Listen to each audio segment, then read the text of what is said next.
आगरा शहर में एक धोबी और एक कुम्हार पास पास रहते थे। एक दिन कुम्हार ने मिट्टी के बहुत सारे बर्तन बनाए। उसने उन बर्तनों को सुखाने के लिए धूप में रख दिया और आराम करने घर के अंदर चला गया। तभी वहाँ दो गधे आए। वे आपस में झगड़ने लगे।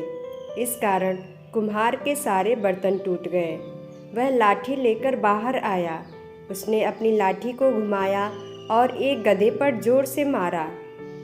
गधा ढेंचू ढेंचू का शोर मचाता हुआ बाहर की ओर भागा।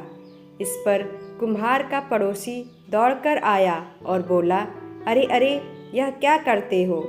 यह मेरा गधा है। कुम्हार ने नाराज़ होकर कहा, तो क्या हुआ? इसने मेरे सारे बर्तन चूर चूर कर दिए हैं। धोबी बोला, तुम मेरे गधे को पीटते क्यों हो? तुम्हारे बर्तन टूट गए हैं, तुम उनके पैसे ले लो। कुम्हार ने सोचा, इस धोबी ने सबके सामने मेरी इज्जत उतार दी। मैं इस बच्चू को ऐसा मज़ा चखाऊंगा कि यह भी याद करेगा। दूसरे दिन सुबह सुबह कुम्हार बादशाह अकबर के दरबार में पहुंचा। उसने बादशाह को आदाब किया। बोला, जहाँ पनाह, मैं अदना सा कुम्हार हूँ, आपके शहर में रहता हूँ। अकबर बोले, बताओ तुम्हें क्या परेशानी है? कुम्हार ने कहा, जहाँ पनाह, मैं एक ज़रूरी बात बताने के लिए आया हूँ। अकबर ने कहा, तो फिर जल्दी बताओ। कुम्हार बोला, जहाँ पनाह, मेरा एक दोस्त फारस गया था। वह कुछ दिन पहले ही वापस आया है। उसने बताया, वहाँ आपके नाम का डंका बजता है, आपकी बड़ी इज्जत है वहाँ। मगर यह कहकर कुम्हार चुप हो गया। अकबर ने पूछा, हाँ आगे बताओ, बात पूरी करो। कुम्हार बोला, आपके हाथियों के बारे में उनका ख्याल अच्छा नहीं है। अकबर ने आश्चर्य भरे स्वर में पूछा, हाथियों के बारे में तुम क्या कहना चाहते हो? जी हाँ हजूर, उनका कहना है कि हमारे हाथी बड़े गंदे और काले हैं। हुजूर, शाही हाथियों को तो साफ सुथरा होना चाहिए। कुम्हार ने बात पूरी की। बात तुम्हारी ठीक है कुम्हार, अकबर बोले, और हुजूर, मेरे दोस्त ने बताया कि फारस के शाह के हाथी खाने में सारे हाथी दूध की तरह सफ़ेद हैं। अकबर ने समझ लिया कि यह कोई चालबाज आदमी है। फिर भी उन्होंने पूछा, मगर फारस के शाह अपने हाथियों को इतना साफ सुथरा कैसे रखते हैं? कुम्हार ने उत्तर दिया, सीधी सी बात है हुजूर। इस काम के लिए उन्होंने बढ़िया धोबियों की पूरी फौज लगा रखी है, तो हम भी शहर के तमाम धोबियों को इस काम पर लगाए देते हैं, अकबर ने कहा। इस पर कुम्हार बोला, जहाँ पनाह, शहर का एक बेहतरीन धोबी मेरे पड़ोस में रहता है। वह अकेला इस काम के लिए काफ़ी है। अकबर ने मन ही मन सोचा, तो यह अपने पड़ोसी को फंसाना चाहता है। लेकिन उन्होंने कहा, ठीक है, हम उसी को बुला लेते हैं। अकबर के आदेश पर धोबी को दरबार में हाजिर किया गया। वह डर के कारण काँप रहा था। उसने डरते हुए कहा, जहाँ पनाह, हुजूर, अकबर ने आदेश दिया, देखो, हमारे हाथी खाने के सारे हाथी काले हैं, तुम्हें इन्हें धोकर सफ़ेद करना है। जी हुजूर, धोबी बोला। उसके सामने एक हाथी लाया गया।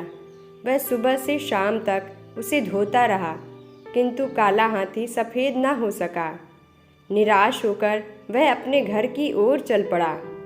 उसने सोचा, यह सब उस कुम्हार की करतूत है, पर मैं करूं तो क्या करूं?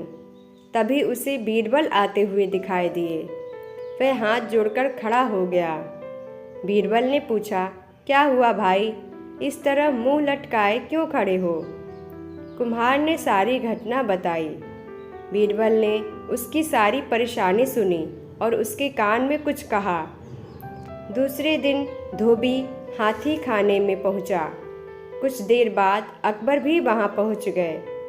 उन्होंने हाथी को देखा और धोबी से बोले, यह हाथी तो वैसा ही है, जरा भी सफ़ेद नहीं हुआ। तुम कल दिन भर क्या करते रहे? धोबी ने गिड़गिड़ाते हुए कहा, परवरदिगार, बात यह है। हाँ, क्या बात है? अकबर ने पूछा। हुजूर, अगर कोई बड़ा सा बर्तन हो जिसमें यह हाथी खड़ा हो सके तो काम आसान हो जाएगा, धोबी ने बताया। अकबर ने आदेश दिया कि हाथी के खड़े होने के लिए बड़ा बर्तन बनवाया जाए। बर्तन बनाने का काम उसी कुम्हार को सौंपा गया।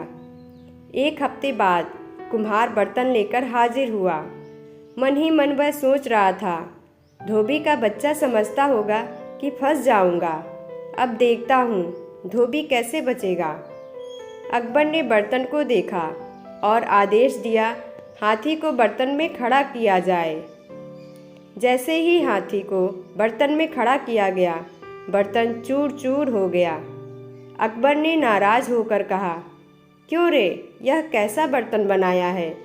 यह तो एक बार में ही टूट गया। जल्दी से दूसरा बर्तन बनाकर लाओ। कुम्हार बर्तन बनाकर लाता रहा और वह बार बार टूटता रहा। आखिर वह बादशाह के पैरों में गिर पड़ा। हुजूर, मुझे माफ़ करें, मैंने बहुत बड़ी गलती की है। इस बार अकबर ने धोबी से कहा, धोबी, मैं जानता था कि यह तुम्हें फंसाना चाहता है, पर तुमने इसकी चाल का मुंह तोड़ जवाब दिया। हम तुम्हें इनाम देंगे। धोबी हाथ जोड़कर खड़ा हो गया। उसने कहा, जहाँपनाह, इनाम के असली हकदार तो बीरबल जी हैं। उन्हीं ने मुझे यह तरकीब सुझाई थी। बादशाह अकबर ने बीरबल की ओर देखा। बीरबल धीमे धीमे मुस्कुरा रहे थे। अकबर बोले, बीरबल, तुम हमारे दरबार के अनमोल रत्न हो। तुम गरीबों के रक्षक भी हो।